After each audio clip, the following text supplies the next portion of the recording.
Righto, Talio there champs, and welcome to the show. Today we're going to have a look at how the 217 15-inch MacBook Pro with touch bar. Now you'd probably have to be crazy to buy a Mac for gaming. I mean, no one buys a Mac for gaming, but we all love games, so I get asked a lot, how does it game? And I'm sort of like, well, no, it's a Mac, it doesn't game. Macs just aren't great at playing games. And that's true with this. I wasn't even able to play Civilization 6 at more than 30 frames per second at 1050p, which is strange because the hardware can do it and it's a native Mac game. And I was sort of hesitant to do this, like why would you buy a Mac to run Windows and that sort of thing? You know, you buy a Mac to run Mac OS X. That's one of its main selling points. It runs Mac OS. But people wanted to know. People want to know how it games, and yeah, so people want to know. I give the people what they want. So if you like that, make sure you hit that like button. So as I said, in Mac OS, I mean, Rocket League played alright, it was decent, and CSGO was okay, but I can't understand how Civilization 6 really struggles to play a nice frame rate at such a low resolution, considering that this has a Radeon Pro 560, and that's one thing to note, is it is a Radeon Pro 560. It's not a RX 560. I mean, I've been guilty of calling it that too.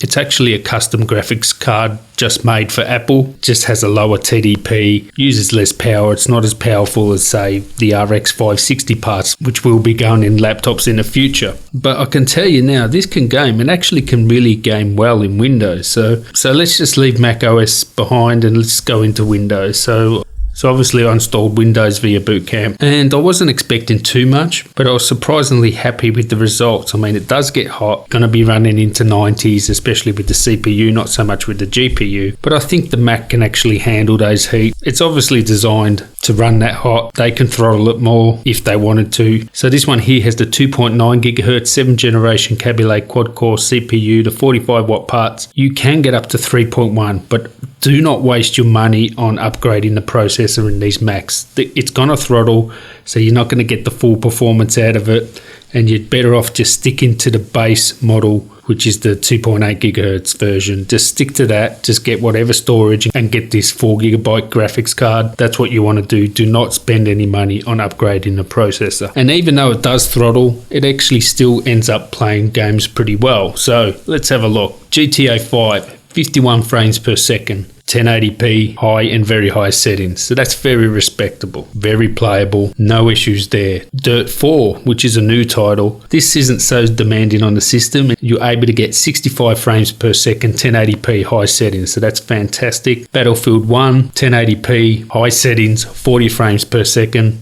So I think that's very playable. 40 frames per second, high settings is very good. If you want to get this 60 frames per second, you do have to go down to low. If you set it to medium settings, you're getting around 50 frames per second. If you want to go over the 60 threshold, you do have to lower it down to low settings. But I think medium is the sweet spot. Medium, 50 frames per second, Battlefield 1, that is the sweet spot. That is good. Now, it wasn't all fantastic gaming. I would say those gaming benchmarks are pretty good, but there were some games that it just, for some reason, I don't know why, it just wouldn't perform at all. And that's Deus Ex Mankind Divided. We're getting 18 frames per second in DX12 or DX11. It didn't make a difference. And that's high settings. Now, this is a very demanding game, but 18 frames per second, that's really low. Like, you'd have to play 720, like lowish settings to play that at a playable frame rate. So there are still some limitations, and I don't think it was using the hardware properly, because this was the only game where it was quiet, the fan wasn't on, and it was like 70 degrees. So obviously it wasn't using the hardware properly. And something like, say, for example, Overwatch, you can use the full resolution of the screen, 70 frames per second, high settings, like easily just kills something like Overwatch. And as I said, it does get into the hundreds. You're going to hear that fan. It is quite loud. I mean, it's definitely not the loudest fan I heard. And underneath, you don't get too hot because it's sort of like hollow underneath. If you tap the bottom, it's sort of like a bit hollow, so the heat doesn't transfer onto your lap so much. It is a little bit uncomfortable. It's still over 40 degrees there, but most of the heat is really internal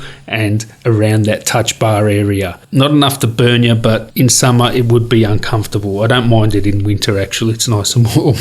So it does have benefits. Anyway, that's it. The Mac gaming, it can game. If you want to game on this new MacBook Pro, you can do it. It's going to be hot. It's going to be loud, but you can do it definitely, and you'll get some good gaming done on this. And I will have a lot more reviews on this MacBook Pro, so make sure you subscribe to see that. I've got lots more tech content coming soon, and until next time, guys, tally ho.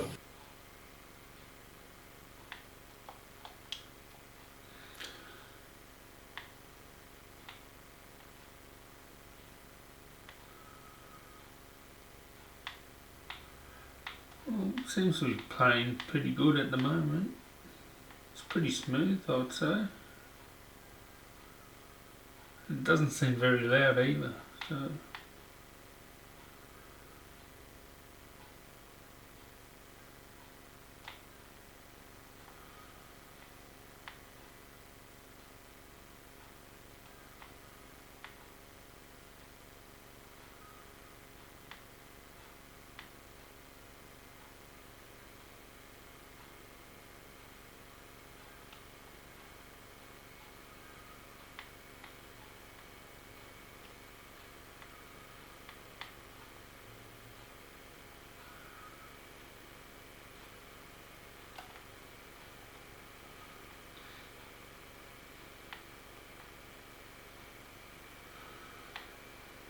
Yeah, now one thing to note, it is already throttling because it's actually only going at 2 points, where am I going? It's only going at 2.7 gigahertz. Where's it?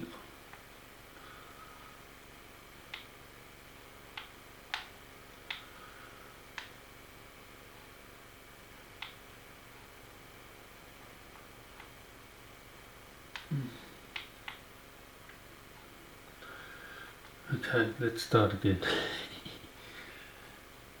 Let's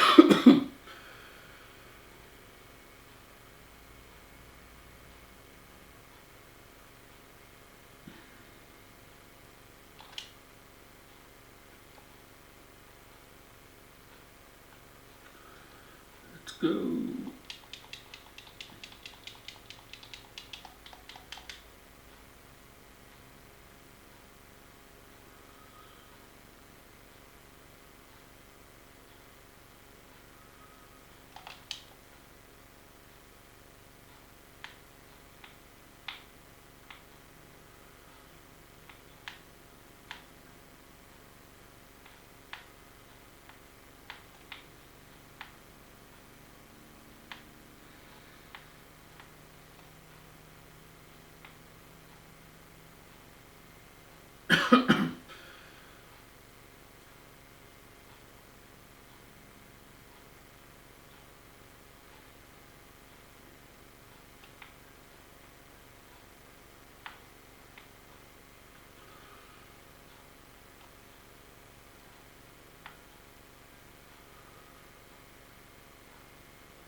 Pretty good frame rate, I would say.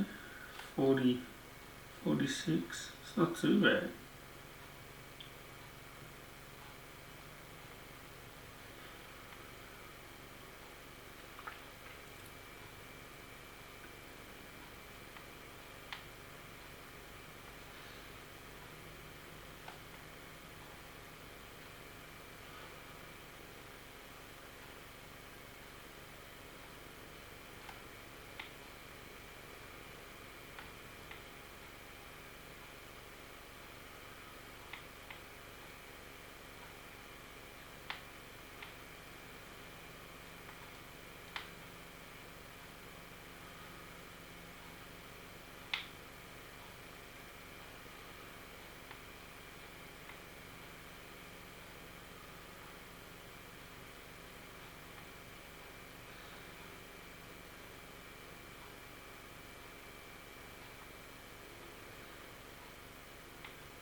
I'm pretty sure it's supposed to run more than 900 megahertz. The GPU. Holy crow. And you got to remember it's running at 2.7. It will not go over 2.7, so if it was allowed, if they did allow it to go over 2.7, it would be throttling anyway. And this is supposed to be going at 2.9. If this was going at 2.9, 90 degrees, that'll be over 100 degrees, no problem.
Come on, let's go.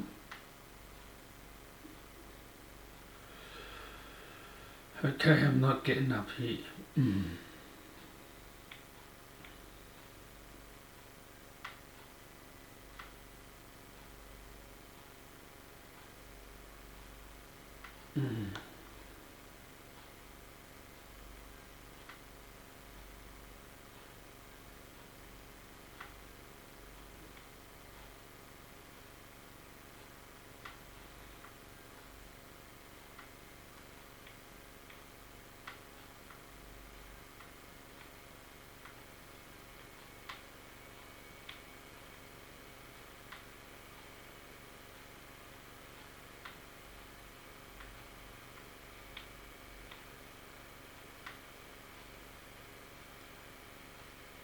Oh no.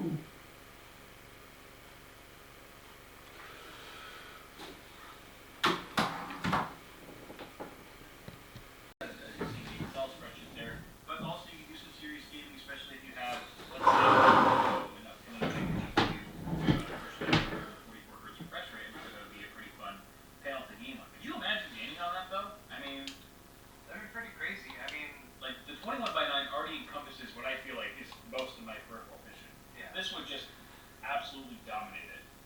And I almost feel like the wider the monitor, like the more trapped I feel vertically. I'm like, I miss vertical pixels. Yeah,